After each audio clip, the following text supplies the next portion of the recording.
Hello viewers, welcome back on my YouTube channel Bliss Edu Learning by Nisha. आज हम इस video में detail में डिस्कस करने वाले हैं यूजीसी नेट एग्ज़ाम के बारे में। यूजीसी नेट एग्ज़ाम क्या होता है, इस एग्ज़ाम को कौन सी बॉडी कंडक्ट कराती है, कितने टाइम बाद इस एग्ज़ाम को कराया जाता है, एलिजिबिलिटी क्राइटेरिया क्या है, एज लिमिट क्या है, फ़ी स्ट्रक्चर कैसा होता है एंड किस क्राइटेरिया के बेसिस पे आप असिस्टेंट प्रोफेसर के लिए या फिर जेआरएफ के लिए क्वालिफाइड करते हैं।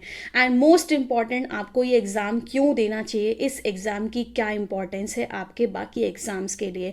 इन तमाम क्वेश्चंस के आंसर मैं आपको इस वीडियो में करने वाली हूँ। ये वीडियो बहुत ही ज़्यादा सिंपल, इजी एंड कंसाइज होने वाला है, बट उतना ही ज़्यादा आप सभी लोगों के लिए इम्पॉर्टेंट होने वाला है। अगर आप में से जो लोग जून 2022 के यूजीसी नेट एग्ज़ाम को देना चाहते हैं तो ये वीडियो आप सभी लोगों के लिए बहुत ही ज़्यादा रेलिवेंट एंड यूज़फुल होने वाली है। इन सारी चीज़ों को मैं एक एक करके यहाँ पर डिस्कस करने वाली हूँ, तो चलिए शुरू करते हैं।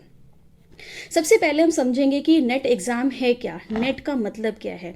तो नेट होता है नेशनल एलिजिबिलिटी टेस्ट, यानी all over the India national level पे अगर आप इंडियन कॉलेज में या यूनिवर्सिटीज़ में पढ़ाना चाहते हैं, साथ साथ अगर आप रिसर्च फेलोशिप, अगर आप पीएचडी कर रहे हैं, रिसर्च फेलोशिप लेना चाहते हैं, उसके लिए ये एक एलिजिबिलिटी एग्ज़ाम है जो आपको क्लियर करना पड़ता है। यानी जैसे अगर मान लीजिए आप पीआरटी के लिए या टीजीटी एग्ज़ाम के लिए जब तैयारी करते हैं तो सबसे पहले आपको सीटेट क्वालिफाई करना पड़ता है। CTET is also eligibility test. CTET qualified करने के बाद जो भी अलग अलग बॉडी है, जैसे केवीएस है, एनवीएस है या फिर DSSS भी है, वो जब उन एग्ज़ाम को कंडक्ट कराती है तो उसके बाद आपको उन प्रोसीजर को फॉलो करना पड़ता है, उन एग्ज़ाम्स को देना पड़ता है। ठीक है, तो सेम जो है अगर आप कॉलेज में या यूनिवर्सिटीज़ में पढ़ाना चाहते हैं तो इसके लिए ये एक एलिजिबिलिटी टेस्ट है, यानी आपको एटलीस्ट इस एग्ज़ाम को क्वालिफाई करना पड़ेगा, एक एलिजिबिलिटी क्राइटेरिया है। ठीक है, एंड इस एग्ज़ाम को जो बॉडी कंडक्ट कराती है उस बॉडी का नाम है UGC. UGC is university grants commission.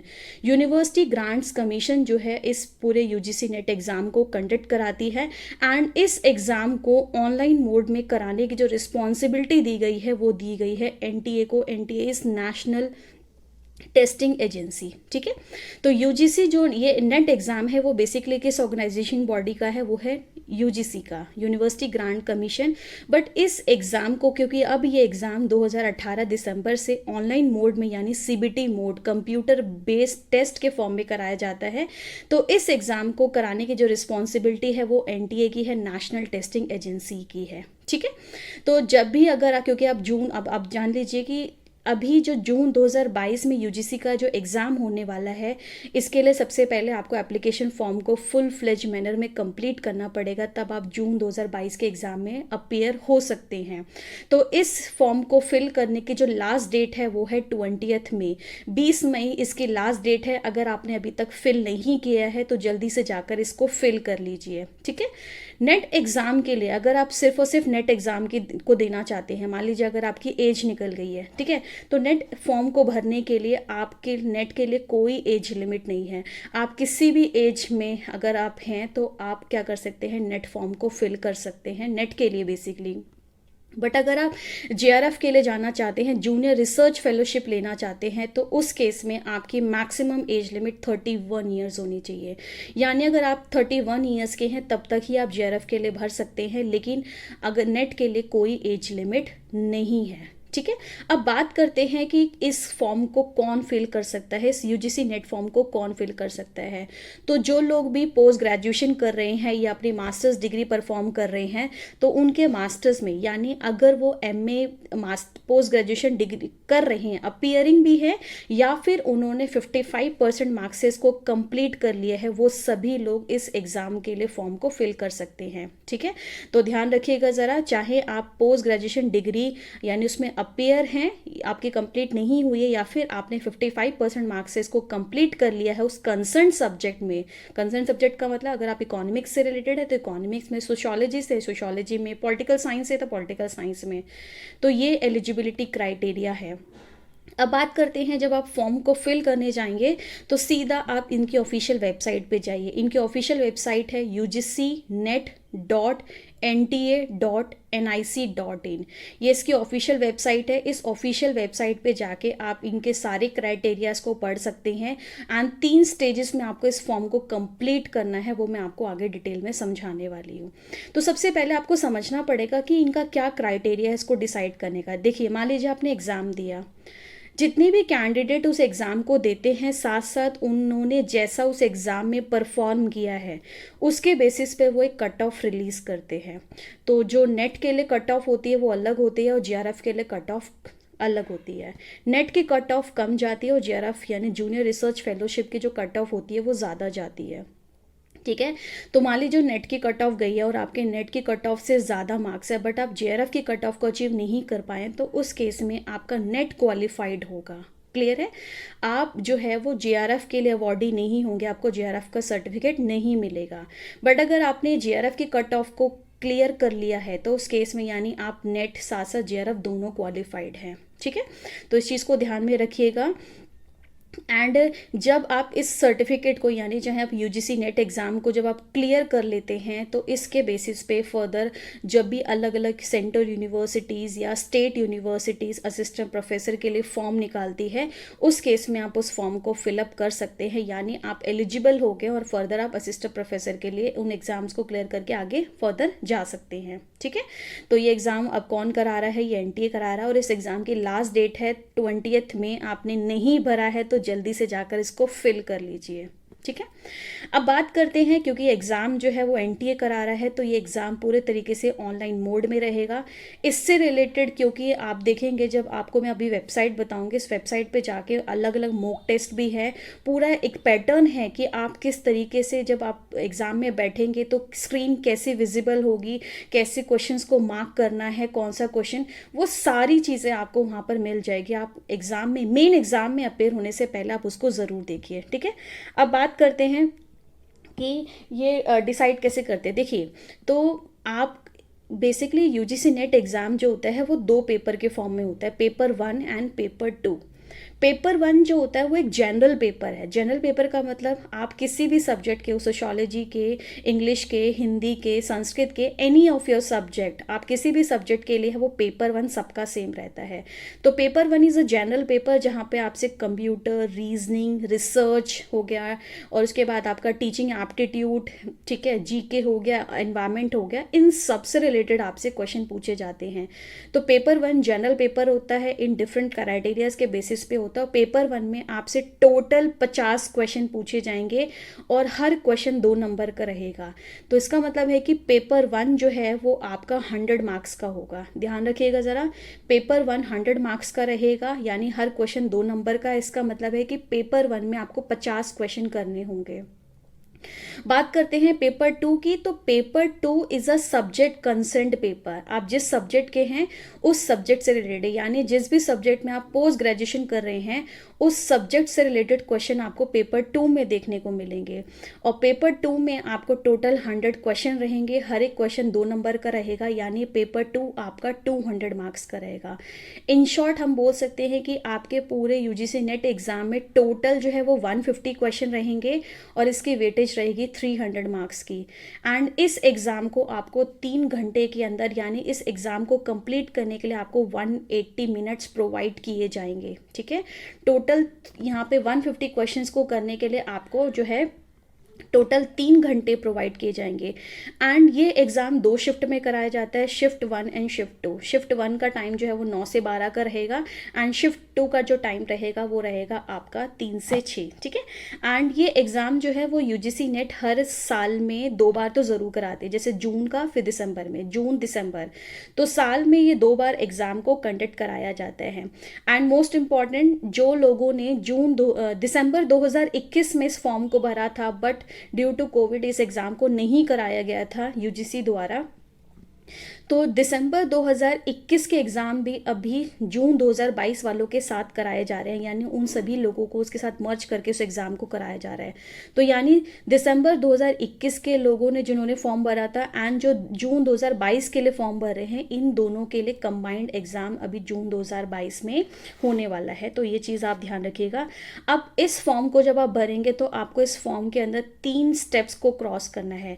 सबसे पहले आपको रजिस्ट्रेशन कराना है। रजिस्ट्रेशन में जब भी आप उस पर रजिस्ट्रेशन पे जाएंगे, as a new user registration, दोनों ऑप्शन होंगे, ठीक है। एग्जिस्टिंग होगा, न्यू होगा। एग्जिस्टिंग उनके लिए है जिन कैंडिडेट ने दिसंबर 2021 में किया था, तो एग्जिस्टिंग में जाकर अपने एप्लीकेशन फॉर्म को नंबर डाल के और पासवर्ड डाल के लॉगिन करके आगे का प्रोसेस करेंगे। उनको दोबारा फीस नहीं सबमिट करनी है।